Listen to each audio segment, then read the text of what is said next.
Merci Madame Brulin. Monsieur Pacaud. Oui, merci Madame la Présidente, Madame le Ministre. À travers l'exemple de la chaudronnerie, vous avez insisté sur l'importance du vocabulaire. Vous avez bien raison parce que parfois, il suffit de peu de choses pour démystifier, rassurer, éclairer des jeunes. Alors, il y a un mot qui vous a beaucoup plu, visiblement, puisque dans votre intervention, vous l'avez utilisé au moins 2 fois, si ce n'est 3, c'est légende urbaine. Alors, je ne vais pas colporter de fausses rumeurs. Moi, je tiens à saluer votre volonté, en fait, ce qui m'a agréablement surpris, là, c'est votre volonté d'améliorer le système tel qu'il est.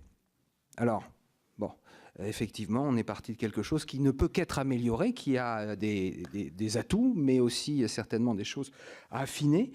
J'ai apprécié votre volonté de réfléchir autour de la notion de mobilité.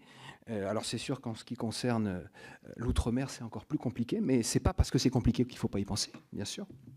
J'ai apprécié aussi vos réflexions autour des classes passerelles, à travers l'exemple qu'a rappelé aussi Antoine Karam du jeune Bordelais qui finalement n'a pas accepté Pau. J'ai apprécié aussi le souci qui semble être celui du ministère de faire du point de croix, entre guillemets. Moi, j'ai une question relative aux élèves en situation de handicap. Mais juste avant ça, je veux encore, moi aussi, revenir sur la problématique de la hiérarchisation. Je ne veux pas paraphraser ce qui a été parfaitement dit par tous mes collègues, mais c'est vrai que si le répondeur automatique peut s'avérer une alternative éventuelle à cette notion de hiérarchisation des vœux, je ne suis pas convaincu qu'on puisse mesurer pleinement la satisfaction actuelle des élèves en matière d'affectation, compte tenu qu'on n'a pas de vrais outils. Et c'est vrai que l'enquête éventuellement proposée par mes collègues peut être très intéressante. En ce qui concerne justement les élèves en situation de handicap, ils bénéficient d'une possibilité de recours auprès du recteur s'ils ne sont pas satisfaits des propositions qui leur ont été faites. Il semblerait, diverses remontées de terrain en attestent, que cette procédure ou les modalités de procédure soient vécues assez douloureusement parce que les personnes concernées se sentiraient comme demandeuses, entre guillemets, d'une dérogation, alors qu'elles préféreraient en fait que cette dérogation, entre guillemets, soit de droit. Et ma question, c'est que, d'après les chiffres, il y aurait 30 000 candidats qui ont saisi les commissions rectorales.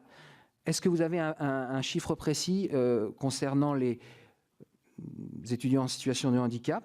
Et est-ce qu'il n'y a pas justement des choses à penser, à repenser en ce qui concerne la procédure spécifique pour ces candidats, pour mieux les accompagner dans leur démarche?